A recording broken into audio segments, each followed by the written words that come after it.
ቱርከኛ ቋንቋ ከሌሎች ቋንቋዎች የበለጠ ቀለል ባለ መንገድ ልንማረው እንደምንችል የሚያሳዩን ሁለት ወሳኝ ነጥቦችን እነግራችኋለሁ። ለቻናላችን አዲስ ከሆናችሁ ሰብስክራይብ በማድረግ ቪዲዮ ከተመቻችሁ ላይክ በማድረግ ሐሳብ አስተያየታችሁን ቪዲዮውን ከጨረሳችሁት በኋላ ኮሜንት አድርጉልን። እንጀምር። አንደኛው ለሁለቱም ጾታዎች በተመሳሳይ ቃላቶች ስለምንጠቀም ከሌሎች ቋንቋዎች የበለጠ ቀለል እንዲል ያደርገዋል። ለምሳሌ ስምህ ማን ነው ወይም ስምሽ ማን ነው የሚለውን ቃል እንየው። በቱርክኛ እንዴት እንለዋለን? አድነ ወይም ኢስሚነ።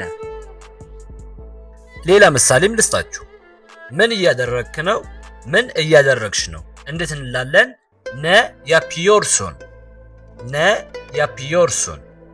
ሶስተኛ ወዴት እየሄድክ ነው ወይም ወዴት እየሄድሽ ነው? ነረየ ጊዲዮርሱን፣ ነረየ ጊዲዮርሱን። አያችሁት? ለሁለቱም ጾታዎች ሁሉም ቃላቶች በተመሳሳይ ነው የምንጠቀመው። ለዛ ከሌሎች ቋንቋዎች የበለጠ ቀለል እንዲል ያደርገዋል ማለት ነው። ሁለተኛው ምክንያት ደግሞ ልንገራችሁ። አረፍተ ነገር አመሰራረቱ ከአማርኛ ጋር በጣም ተመሳሳይ በመሆኑ ከሌሎች ቋንቋዎች ለመማሩ የበለጠ ቀለል እንዲል ያደርገዋል። ለምሳሌ ቀይ መኪና አየው። ቀይ እንዴት እንላለን? ክርምዝ። መኪና አራባ አየው gördüm። አያችሁት? ሙሉ ለሙሉ ከአማርኛ ጋር ተመሳሳይ ነው አረፍተ ነገር አመሰራረቱ። ሁለተኛ ምሳሌ ልስጣችሁ።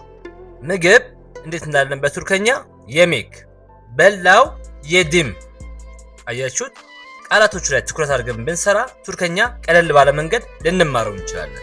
ቱርከኛ ቋንቋ ሰፋ ባለ መንገድ በኦንላይን መማር የምትፈልጉ ከሆነ ወይም ደግሞ ቱርከኛ ቋንቋ በቤታችሁ ሆናችሁ ልትማርበት የምትችሉት መጽሐፍ ማግኘት ከፈለጋችሁ በ0933 33 0911 በዋትስአፕ ወይም በቴሌግራም ዲኤም ልታደርጉልን ትችላላችሁ።